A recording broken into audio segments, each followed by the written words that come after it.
5 жаштагы Фатима Даун синдрому менен төрөлгөн. Апасы Гүлүмкана Абышева экөө Оштогу батирлердин биринде күн кечиришет. Эне кызынын өзгөчө төрөлгөнүн 2 айлык кезинде билип, ошондон бери жеке ассистент катары катталып, кызын карап келет. Анан кийин ошодон бери эмеден Оштон реабилитацияга келип эме алганбыз, лечение кылдык. Кудай шүгүр ошодон басты, сүйлөгөн кичине бар, бирок анан ушу сөзгө түнөт, бирок сүйлөбөйт да. Каарманыбыз мындай балдардын муктаждыктары да өзгөчө болоорун айтат. Бала коомдо түрдүү терс чөйрөдөн өзүн коргой албаган үчүн кызын жөнөкөй бала бакчага берүүдөн да кооптонуп, учурда үй шартында гана багууга аргасыз. Бизге ошо пенсия чыккан эме жардамга муктаж деп ошо акча алабыз, өзүм караң акча алам. Одан кийин ошол бизге жардам берип турат, социалдык жактан.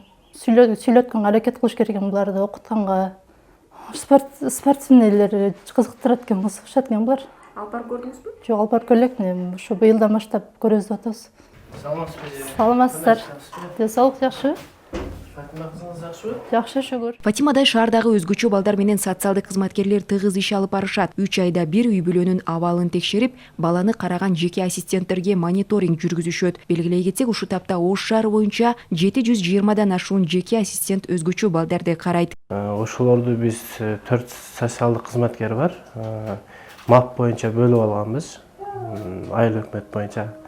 Ошолорду карайбыз. Биз азыркы учурда жеке ассистенттер боюнча бир эле мына кагаз түрүндө эмес, биз майрамдарда балдардын көңүлүн көтөрүп, подарка таркатып турабыз.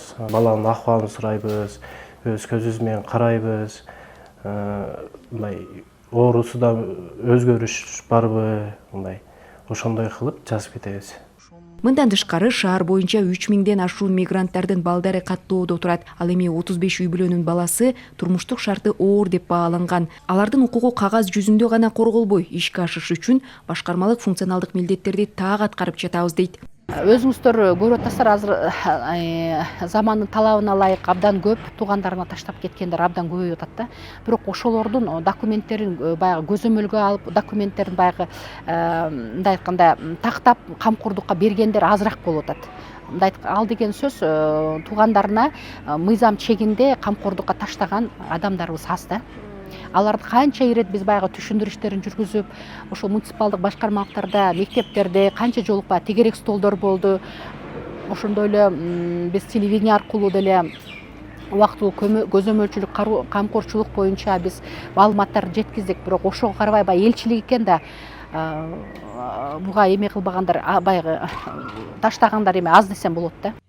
Эске салсак, Бириккен Улуттар уюмунун баланын укугун коргоо боюнча конвенциясына Кыргызстан 1994-жылы кошулган.